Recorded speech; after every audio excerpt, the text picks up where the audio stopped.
पिछले क्लास में हम निबंध देखे थे ना, आज हम कुछ पत्र देखेंगे। देखिए पेज నెంబర్ 485 నికాలిए। మనం నిన్న క్లాస్లో నిబంధ చూసామమ్మా, ఈరోజు కొంచెం పత్ర చూద్దాము। पेज नंबर 485 తీయండి। చూడండి, अपने मित्र को पत्र लिखकर आपके देखे हुए किसी भी मैच का वर्णन कीजिए। ఇక్కడ ఇది అనౌపచారిక పత్రం, మిత్రుకో పత్ర అనేది అనౌపచారిక పత్రం। సో ఇక్కడ దేని గురించి ఏమన్నారంటే, మీ ఫ్రెండ్కి మీరు చూసిన ఒక మ్యాచ్ గురించి వర్ణిస్తూ మీ ఫ్రెండ్కి లెటర్ రాయమని। సో ఔపచారిక పత్ర అయినా సరే అనౌపచారిక పత్ర అయినా సరే మనము లెఫ్ట్ సైడ్ రైట్ సైడ్ స్థాన దినాంక్ అనేది కంపల్సరీగా రాయాలి। సో ఇక్కడ విజయవాడ స్థానం రాసిన తర్వాత కామా దినాంక్ డేట్ 2/1/21 ఫుల్ స్టాప్। ఇంకా లెఫ్ట్ సైడ్ వచ్చేసరికి మనము ఇక్కడ సంబోధన, మనం మన ఫ్రెండ్కి ఏ విధంగా సంబోధిస్తాము। ప్రియ మిత్ర పేరు కావాలంటే పేరు పెట్టి ఇంక్లూస్ పెట్టేసుకొని పేరు ప్లేస్లో కామా। దాని కింద ఫస్ట్ కుశल समाचार, मैं यहाँ कुशल हूँ, तुम भी वहाँ कुशल होंगे। वार्षिक परीक्षाएं के लिए अच्छी तैयारी कर रहा हूँ, तुम्हारी पढ़ाई कैसी चल रही है। मैंने कल ही यहाँ एक क्रिकेट मैच देखा था, उसका वर्णन कर रहा हूँ। तो पहले संबोधन स्थान दिनांक लिखने के बाद हम संबोधन अपने मित्र को किस तरह संबोधन करते हैं, प्रिय मित्र कि अगर संबोधन करते हैं उसके नीचे हम कुशल समाचार लिखना चाहिए। कैसे लिखना चाहिए, मैं यहाँ कुशल हूँ, माने यहाँ मैं बहुत खुश हूँ, आशा करता हूँ कि तुम भी वहाँ खुश हो। माने वहाँ हम उनकी हमारा कुशल समाचार देते हुए उनकी कुशल समाचार जानना चाहिए। मैं वार्षिक परीक्षाएं के लिए, वार्षिक परीक्षा यानी एनुअल एग्जाम्स के लिए अच्छी तरह से प्रिपेयर हो रहा हूँ और उनकी पढ़ाई माने आपके मित्र की पढ़ाई कैसे चल रही है उसके बारे में भी जानना चाहिए। आप तुम्हारा पढ़ाई कैसी चल रही है तब पूछने के बाद में किस विषय के लिए हम पत्र लिखे थे। मैंने कल यहाँ एक क्रिकेट मैच देखा था, उसका वर्णन कर रहा हूँ। माने कल मैं इस प्रदेश में यानी हमारे गांव में यानी हमारे सिटी में एक क्रिकेट मैच देखा था, उसका वर्णन इस पत्र में मैं कर रहा हूँ। समझ में आया। సో ఇక్కడ మనకి ప్రియ మిత్రాన్ని సంబోధించిన తర్వాత మనం ఫస్ట్ కుశల సమాచారం మన కుశల సమాచారాన్ని ఇచ్చి వాళ్ళ కుశల సమాచారాన్ని మనం తెలుసుకోవాలి। అది ఎలా రాయాలి, మే యహా కుశల్ హూ, నేను ఇక్కడ హ్యాపీగా ఉన్నాను, నువ్వు కూడా అక్కడ హ్యాపీగా ఉన్నావని ఆశిస్తున్నాను। మే వార్షిక పరీక్షకి అంటే నేను నా యాన్యువల్ ఎగ్జామ్స్ కోసం చాలా బాగా ప్రిపేర్ అవుతున్నాను, నీ స్టడీస్ ఎలా నడుస్తున్నాయి అని చెప్పిన తర్వాత ఏ విషయం మీద మీరు లెటర్ రాస్తున్నారు। मैंने कल यहाँ एक क्रिकेट मैच देखा था, నేను నిన్న ఇక్కడ మా సిటీలో ఒక క్రికెట్ మ్యాచ్ ని చూశాను, దాన్ని వర్ణించడానికి ఈ లెటర్ రాస్తున్నాను। इंदिरा गांधी स्टेडियम में एक दिन का अंतर्राष्ट्रीय क्रिकेट मैच चला, उसे देखने हजारों लोग आए थे, मैं अपने मित्रों के साथ मैच देखने गया है। तो हमारे सिटी में इंदिरा गांधी स्टेडियम में एक दिन का अंतरराष्ट्रीय यानी इंटरनेशनल मैच चला था, उसे देखने के लिए उस इंटरनेशनल मैच को दर्शन करने के लिए देखने के लिए हजारों लोग उस स्टेडियम में आए, मैं भी अपने मित्रों के साथ उस स्टेडियम में मैच देखने गया हूँ। సో ఇక్కడ ఇందిరాగాంధీ స్టేడియంలో మా సిటీలో ఉన్న ఇందిరాగాంధీ స్టేడియంలో ఒకరోజు ఇంటర్నేషనల్ మ్యాచ్ క్రికెట్ మ్యాచ్ అనేది రన్ అయ్యింది। సో అది చూడడానికి ఆ స్టేడియంలో ఆ మ్యాచ్ని వీక్షించడానికి కొన్ని వేల మంది ప్రజలు అక్కడ వచ్చారు, నేను కూడా మా ఫ్రెండ్స్తో కలిసి ఆ స్టేడియంలో మ్యాచ్ చూడడానికి వెళ్ళాను। ऑस्ट्रेलिया और इंडिया के बीच खेल चला, भोजन विराम तक खेल बहुत अच्छा था, खिलाड़ी एक से एक बढ़कर ही एक निपुण थे। विराट कोहली हमारे देश के कैप्टन थे, उन्होंने सिक्का उछालकर खेल शुरू किया, उन्होंने 2 ओवर में 12 रन करके लोगों को चकित कर दिया, 50 रन के बाद वे आउट हो गए। दिनेश कार्तिक पूरे 4 सिक्सर मारकर आगे बढ़े, 65 रन करके आउट हो गए। इंडिया ने 3 विकेट खोकर 216 रन बनाए। भोजन विराम के बाद ऑस्ट्रेलिया ने खेल शुरू हुआ। शाम के 5:30 बजे तक सबके सब खिलाड़ी आउट हो गए। वे केवल 200 रन कर सके। इस तरह भारत की जीत हुई। मैं खुशी से घर वापस गया। तो वहां पर अंतरराष्ट्रीय इंदिरा गांधी स्टेडियम में अंतरराष्ट्रीय मैच यानी ऑस्ट्रेलिया और इंडिया के बीच में हुआ था। तो भोजन विराम माने दोपहर तक खेल बहुत अच्छा चला। खिलाड़ी जो है माने जो क्रिकेट खेलने वाले प्लेयर्स जो है बहुत टैलेंटेड है, बहुत निपुण है, खेलने की तरीका वो जानते हैं, बहुत टैलेंटफुल पर्सन है। उस समय माने अभी हमारे भारत देश का कैप्टन विराट कोहली है। विराट कोहली ने सिक्का टॉस डाल के खेलना शुरू किया।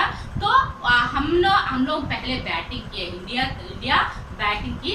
तो विराट कोहली ने केवल 2 ओवर्स में 12 रन करके लोगों को आश्चर्यचकित में डाल दिए। तो वो पूरे 50 रन बनाकर वे आउट हो गए। इसके बाद दिनेश कार्तिक पे खिलाड़ी आया, वो 65 रन माने केवल 4 सिक्सर मारकर आगे बढ़े और उन्होंने पूरे 65 रन बनाकर आउट हो गए। ऐसे पूरे भारत देश 3 विकेट खोकर 216 रन बनाए। पूरे 50 ओवरों में 216 रन बनाए। और भोजन विराम के बाद ऑस्ट्रेलिया का बैटिंग हुआ। ऑस्ट्रेलिया की बैटिंग में 5 बजे तक मैच चला। वो लोग ऑस्ट्रेलिया 200 रन तक खेलकर पूरे खिलाड़ी आउट हो गए। इस तरह हमारा भारत की जीत हुई। मैं हमारी भारत को जीत को देखकर बहुत खुशी से आगे बढ़ा। तुम भी अपने देखे किसी खेल का वर्णन करते हुए पत्र लिखना। तुम भी तुम्हारे द्वारा कोई मैच देखा तो उसका वर्णन करते हुए पत्र लिखो। तुम्हारे माता पिता को मेरा नमस्कार कहकर लास्ट में यहाँ पर तुम्हारा प्रिय मित्र कॉमा नाम फुल स्टॉप। इस तरह पता में आर सुदर्शन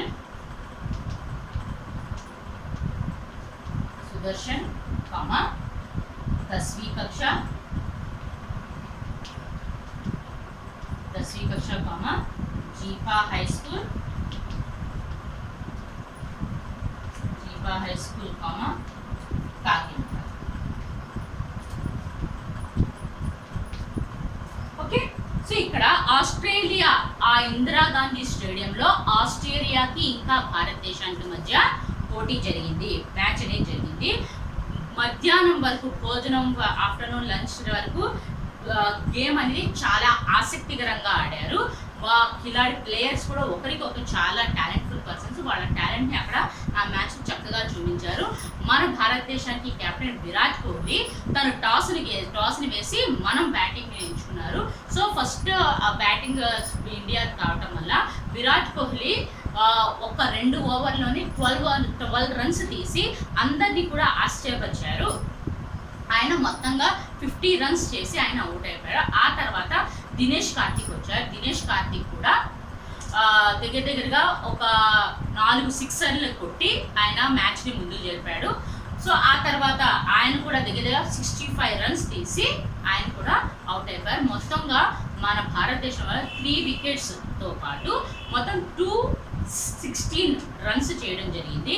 ఆ తర్వాత ఆస్ట్రేలియా బ్యాటింగ్ జరిగింది. మధ్యాహ్నం భోజనం చేసిన తర్వాత ఆస్ట్రేలియా బ్యాటింగ్ జరిగింది. సాయంత్రం ఈవినింగ్ 5 వరకు ఆ మ్యాచ్ నడిచింది. సో వీళ్ళు కేవలం ఒకరి తర్వాత ఒకరు అవుట్ అయిపోయి 200 రన్స్తో మొత్తం అన్ని వికెట్స్ కూడా కోల్పోయారు. సో అందుకని ఆ విధంగా మన భారతదేశం గెలుచుకుంది. మన భారతదేశం ఇండియా గెలిచినందుకు నేను చాలా హ్యాపీగా ఇంటికి తిరిగి వెళ్ళాను. సో నువ్వు కూడా నీ ద్వారా ఏదైనా మ్యాచ్ చూస్తే దాని గురించి వర్ణిస్తూ లెటర్ రాయి అని చెప్పి మీ ఫాదర్కి మదర్కి నా నమస్కారం అని చెప్పి ఇక్కడ లాస్ట్లో కంక్లూజన్లో తుమ్హారే ప్రేమిత్ర అని పెట్టి కామా పేరు దగ్గర ఫుల్ స్టాప్స్ కూడా పతా అనేది రాయడం జరిగింది. ఓకే అమ్మా, ఇది లెటర్. ఒకసారి చదువుతాం, జాగ్రత్తగా చూడండి.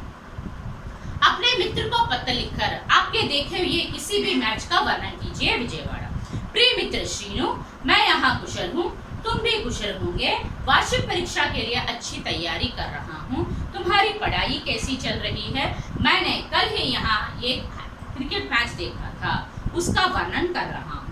इंदिरा गांधी स्टेडियम में एक दिन का अंतर्राष्ट्रीय क्रिकेट मैच चला, उसे देखने हजारों लोग आए थे। मैं अपने मित्रों के साथ मैच देखने गया। ऑस्ट्रेलिया और इंडिया के बीच खेल चला। भोजन विराम तक खेल बहुत अच्छा था। खिलाड़ी एक से बढ़कर एक निपुण थे। विराट कोहली हमारे देश के कैप्टन थे। उन्होंने सिक्का उछालकर खेल शुरू किया। उन्होंने 2 ओवर में 12 रन करके लोगों को चकित कर दिया। 50 रन के बाद वे आउट हो गए। दिनेश कार्तिक पूरे 4 सिक्सर मारकर आगे बढ़े, 65 रन करके आउट हो गए। इंडिया ने 3 विकेट खोकर 216 रन बनाए। भोजन विराम के बाद ऑस्ट्रेलिया ने खेल शुरू किया। शाम के 5:30 बजे तक सबके खिलाड़ी आउट हो गए। वे केवल 200 रन कर सके। इस तरह भारत की जीत हुई। मैं खुशी से घर वापस गया। तुम भी अपने देखे किसी खेल का वर्णन करते हुए पत्र लिखना। माता पिता को मेरा नमस्कार कहना। पत्र की प्रतीक्षा में तुम्हारा प्रिय मित्र। पता आर सुदर्शन, 10वीं कक्षा, जीपा हाई स्कूल, काकीनाडा। ओके अम्मा, అర్థమైందా? నెక్స్ట్ చూద్దాం.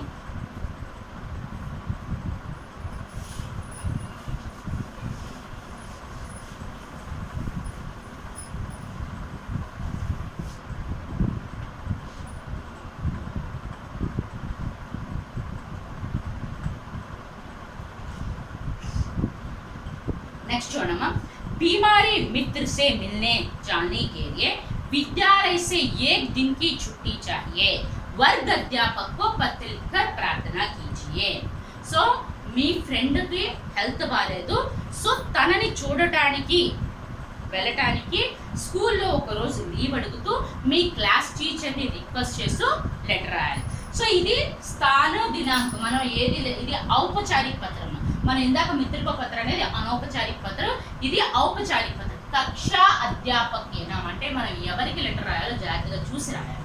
సో ఇక్కడ మనం ఎవరికి రాస్తున్నాము? కక్షా అధ్యాపక అంటే క్లాస్ టీచర్కి రాస్తున్నాము.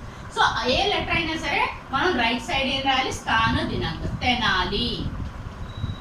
తెనాలి కామా దినాంకం 2/1/21 ఫుల్ స్టాప్. సో ఇటువైపు మనం ఎవరికి రాస్తున్నాము? ఇది ఔపచారిక పత్ర కాబట్టి ఎవరికి రాస్తున్నాము? सेवा में कक्षा अध्यापक जी, श्री वर्ग अध्यापक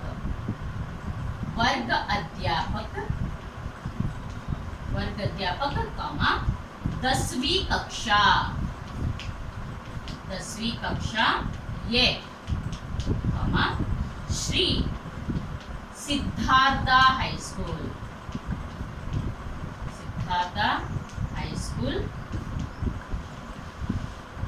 कमा तेनाली कमा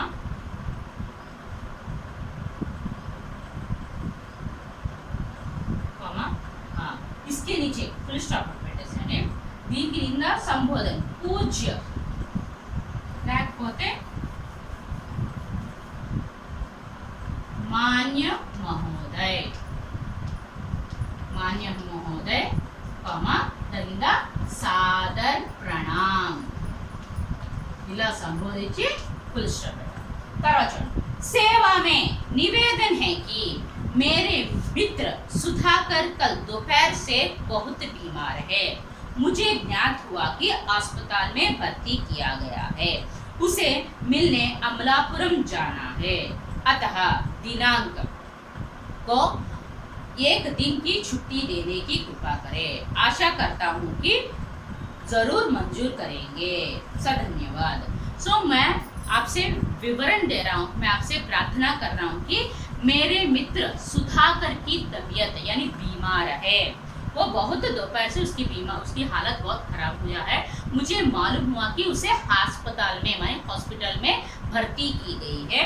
मैं उसे मिलने जाना चाहता हूँ। अमलापुरम जाना चाहिए, इसीलिए दया करके कृपा करके मुझे एक दिन की छुट्टी देने की कृपा करे सधन्यवाद लास्ट में सधन्यवाद लिखना चाहिए సో ఇక్కడ తను ఏమన్నాడంటే సేవ ఆమె నేను మీతో ఏం రిక్వెస్ట్ చేస్తున్నా అంటే నా ఫ్రెండ్ సుధాకర్ మధ్యాహ్నం నుంచి చాలా హెల్త్ పాడైపోయిందని విన్నాను నాకేం తెలిసిందంటే తన్ని హాస్పిటల్లో కూడా అడ్మిట్ చేశారని విన్నాను సో నేను తనని చూడటానికి అమలాపురం వెళ్ళాలి సో అందుకని దయచేసి ఈ డేట్న ఫలానా డేట్న అంటే రేపు ఫలానా డేట్న నాకు ఒక్కరోజు లీవ్ ఇప్పించండి కంపల్సరీగా నా లీవ్ని యాక్సెప్ట్ చేస్తారని అనుకుంటున్నాను అని చెప్పి దాని కింద సధన్యవాద్ సధన్యవాద్ स्टॉप उसके नीचे दाని కింద आपका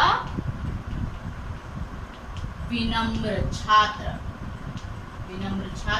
కామా ఇంటూస్ పేరు దగ్గర ఇంటూస్ ఫుల్ స్టాప్ ఓకే అమ్మా అర్థమైందా సో ఒకసారి చదువుతాను చూడండి बीमार मित्र के मिलने जाने के लिए विद्यालय से एक दिन की छुट्टी चाहिए वर्ग अध्यापक को पत्र लिखकर प्रार्थना कीजिए तेनाली दिनांक सेवा में श्री वर्ग अध्यापक जी 10वीं कक्षा ये श्री सिद्धार्थ हाई स्कूल तेनाली पूज्य अध्यापक महोदय सादर प्रणाम सेवा में निवेदन है कि मेरे मित्र सुधाकर कल दोपहर में से बहुत बीमार है मुझे ज्ञात हुआ कि अस्पताल में भर्ती किया गया है उसे मिलने अमलापुरम जाना है अतः दिनांक को एक दिन की छुट्टी देने की कृपा करें आशा करता हूँ कि जरूर मंजूर करेंगे सधन्यवाद आपका विनम्र छात्र 10वीं कक्षा ये ओके माँ अर्थమైందా ఈ లెటర్స్ హోంవర్క్ చూడండి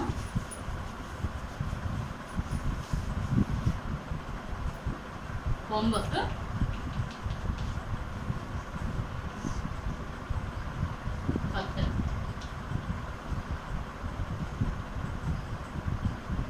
page number 485 6 7 letters learn and write without seeing